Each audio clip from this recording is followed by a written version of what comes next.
Assalamualaikum warahmatullahi wabarakatuh. Nama saya Doneka Pratama dengan NIM 333219005. Saya dari jurusan Teknik Elektro, Fakultas Teknik di Universitas Sultan Ageng Tirtayasa. Pada video kali ini saya akan membahas tentang cara mencari subgroup di stock market menggunakan Affinity Propagation Model. Saya akan menjelaskan tentang Affinity Propagation. Affinity Propagation sendiri adalah algoritma yang memiliki tingkat kesalahan rendah dengan kecepatan tinggi dengan pengelompokan fleksibel dan sederhana. Di sini kita akan mencari beberapa grup-grup perusahaan yang cukup terkenal di dunia dengan menggunakan Affinity Propagation Model. Kita langsung saja ke programnya. Saya sudah mempunyai programnya dan program ini saya dapatkan dari internet. Untuk linknya nanti bisa kalian cek di deskripsi. Kita akan memasukkan programnya di sini. Di sini saya memakai Python versi 3.9.2. Kita langsung saja bahas program-programnya apa saja yang ada dalam sini. Pertama-tama kita masukkan library seperti biasa. Kita mengimport sistem. Kita mengimport NumPy yang berfungsi sebagai menyortir atau mengurutkan angka yang berbentuk data. Kita mengimport Matplotlib, PyPlot, kemudian kita ambil dari Matplotlib collection lalu kita import line collection. Kemudian di sini memakai Panda ya, dan di sini Panda berfungsi sebagai mengolah data dari data yang mentah menjadi berbentuk figur seperti gambar, grafik dan sebagainya. Kemudian di sini ada scalar-nya seperti biasa. Kita menggunakan scalar yang kita import ada 3 yaitu cluster, covariance dan manifold. Kemudian kita print dokumennya. Setelah di print dokumennya, kita akan memasukkan simbol-simbol dictionary-nya. Ini ada simbol-simbol dari perusahaan yang terkenal di dunia seperti Total, Exxon, Chevron, Microsoft dan sebagainya. Bisa dilihat ya. Kemudian simbol-simbol itu kita beri nama seperti tadi, lalu kita urutkan memakai array sort sesuai abjad. Nanti kita lihat pada saat outputnya. Lalu di sini ada quotes. Kemudian di sini ada simbolnya, simbol-simbolnya yang akan kita gunakan. Kalian bisa cek URL-nya di sini. Kalau kalian mau ngecek di internet, silakan masukkan URL-nya yang ada di sini. Kemudian quotes-nya kita tambahkan di outputnya nanti. Kemudian kita tambahkan close price dan open price. Lalu kita masukkan variasinya yaitu close price dikurang open price. Kemudian kita buat graphical strukturnya dari korelasi, yaitu kita menggunakan edge model sama dengan covariance. Di sini menggunakan graphical lasso CV. Kemudian kita standardize time series-nya menggunakan korelasi. Karena kalau pakai covariance itu kurang efisien ya. Seperti yang tulisan di sini. Lalu masukkan programnya seperti ini.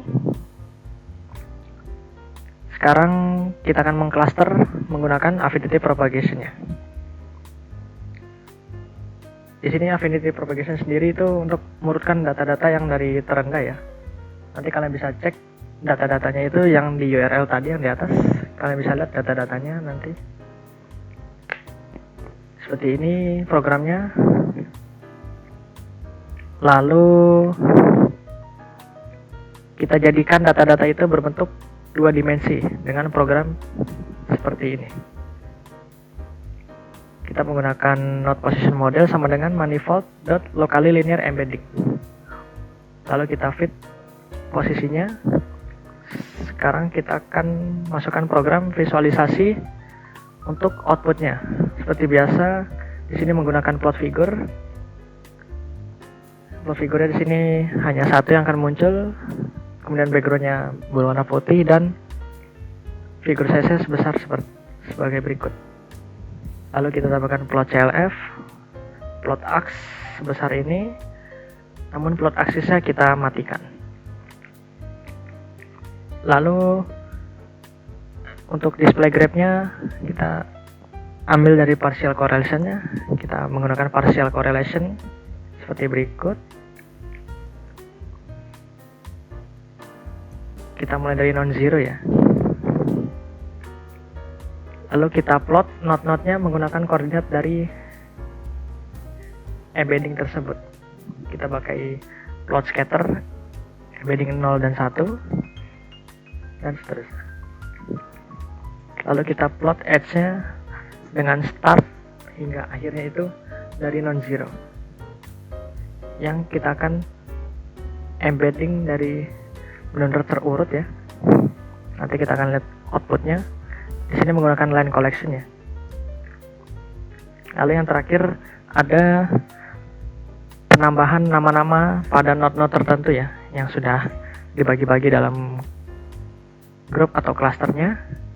Dan di sini programnya sendiri bilang ini adalah tantangan yang sangat sulit karena penamaannya itu sangat dekat-dekat sekali, jadi akan tertimpa nama-namanya dan tidak akan terlihat dengan jelas. Tapi program ini sudah berusaha semaksimal mungkin untuk tidak terlihat tertimpa nama-namanya. Nanti kita lihat saja outputnya. Kita menggunakan index, name label, lalu kita masukkan posisi-posisi mereka sesuai data-data yang ada di URL tadi.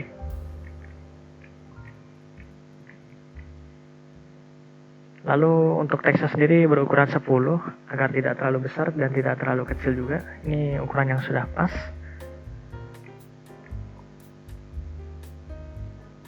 Ini untuk posisi-posisinya kita menggunakan plot xlim dan plot ylim. Lalu kita show. Sekarang kita akan run ya. Kita akan lihat.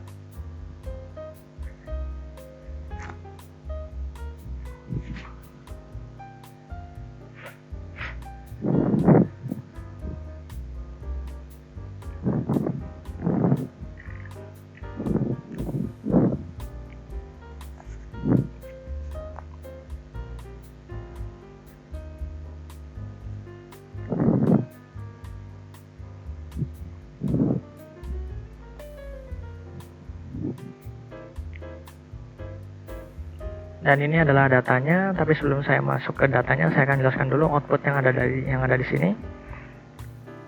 Seperti yang saya bilang sebelumnya, walaupun kita memasukkan datanya secara acak, tapi dia akan mengurutkan sendiri karena kita menggunakan program ini ya, sehingga bisa tersortir sesuai update-nya atau berurutan sesuai update. Lalu di sini ada beberapa cluster ya. Satu clusternya itu bisa lebih dari satu. Seperti yang bisa lihat, cluster 1 yaitu ada Apple, Amazon, Yahoo. Cluster 2 ada Comcast, Cablevision, Time Warner. Cluster 3 ada ConocoPhillips, Chevron, Total, Valero Energy, Exxon, dan seterusnya. Lalu kita masuk ke datanya. Bisa dilihat seperti yang saya bilang tadi, ini adalah cluster satunya yaitu yang berwarna hitam node-nya. Ada Apple, Yahoo, dan Amazon.